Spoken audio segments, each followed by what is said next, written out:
નમસ્તે ફ્રેન્ડ્સ, ગામઠી કિચનમાં તમારું સ્વાગત છે। આજે આપણે બનાવીશું લીલા વટાણાનો રગડો।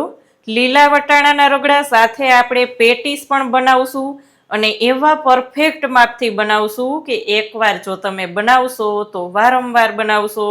તો ફ્રેન્ડ્સ, ઠંડીમાં ગરમા ગરમ રગડો કેવી રીતે બનાવવો ચાલો જોઈ લઈએ। સબસ્ક્રાઇબ કરો ગામઠી કિચનને ને બેલ આઇકોન દબાવો લેટેસ્ટ કુકિંગ વિડીયો જોવા માટે। અહીંયા એક બાઉલ આપણે લીલા વટાણા લીધા છે। તમે ફ્રોઝન વટાણા પણ લઈ શકો છો।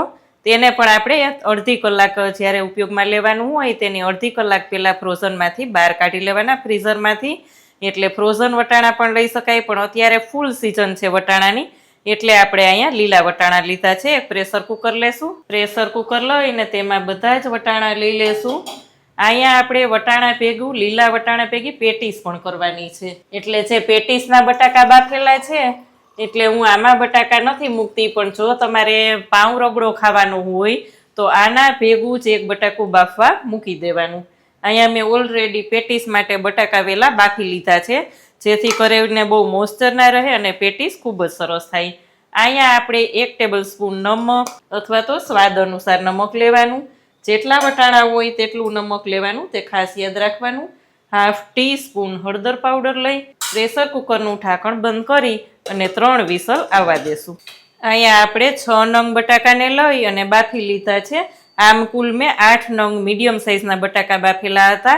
અહીંયા 2 નંગ બટાકાનો ઉપયોગ આપણે રગડા માટે રાખી દેશું। અહીંયા આપણે બધા જ બટાકાને પહેલા મેશ કરી લેવાના છે। અહીંયા આપણે બટાકામાં નમક નાખેલું છે બાફતી વખતે, એટલે આપણે થોડુંક જ નમક લેશું।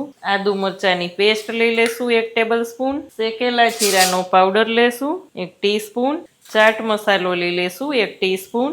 લીલા ધાણા લેશું। અહીંયા આપણે 2 ટેબલ સ્પૂન કોર્નફ્લોર લઈ લેશું। અહીંયા આપણે બધું જ મિક્સ કરી દેશું। અહીંયા આપણે થોડો થોડો ભાગ લઈને આ રીતે ટીકી જેવું બનાવી લેવાનું છે। નાની નાની ટીકી પણ તમે કરી શકો છો। અહીંયા આપણે થોડી મોટી મોટી ટીકી કરશું, જેથી કરીને એક વ્યક્તિની આપણે 2 કે 3 એમ ગણી શકીએ। અહીંયા આપણે એક નોનસ્ટિક લઈ અને એની ઉપર ઓઇલ લગાવી દેશું। પેન ગરમ થઈ જાય એટલે આપણે ટીકી મૂકીશું। ટીકીને આપણે સેલો ફ્રાય જ કરીશું।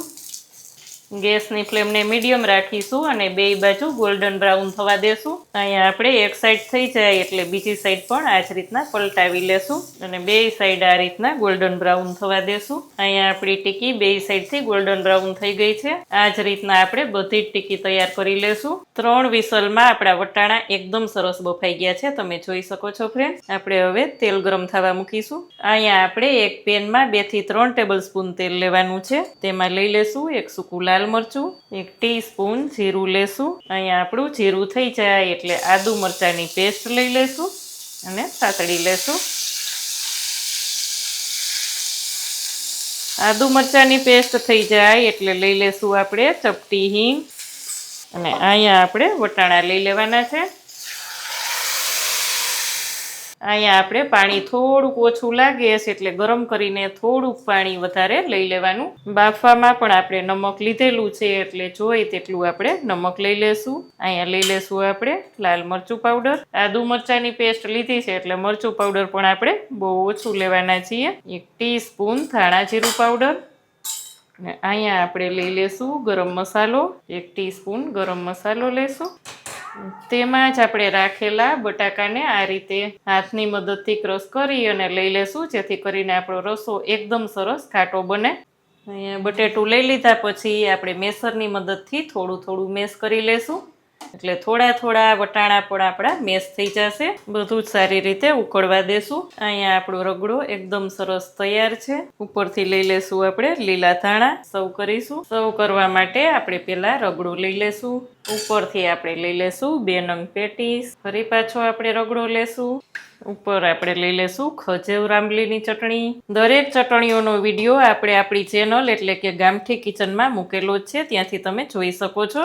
અહીંયા આપણે લેશું લસણની ચટણી, ઉપર આપણે લઈ લેશું ગ્રીન ચટણી, સેવ લઈ લેશું, ડુંગળી લેશું, ઉપર લઈ લેશું લીલા ધાણા અને ગરમા ગરમ રગડો એન્જોય કરી શકો છો। ફ્રેન્ડ્સ, તમે આ રીતે ક્યારેય રગડો ના બનાવ્યો હોય તો ચોક્કસ બનાવજો અને તમારા રિવ્યૂ મારી સાથે ચોક્કસ શેર કરજો। કેવી લાગી આજની રેસીપી?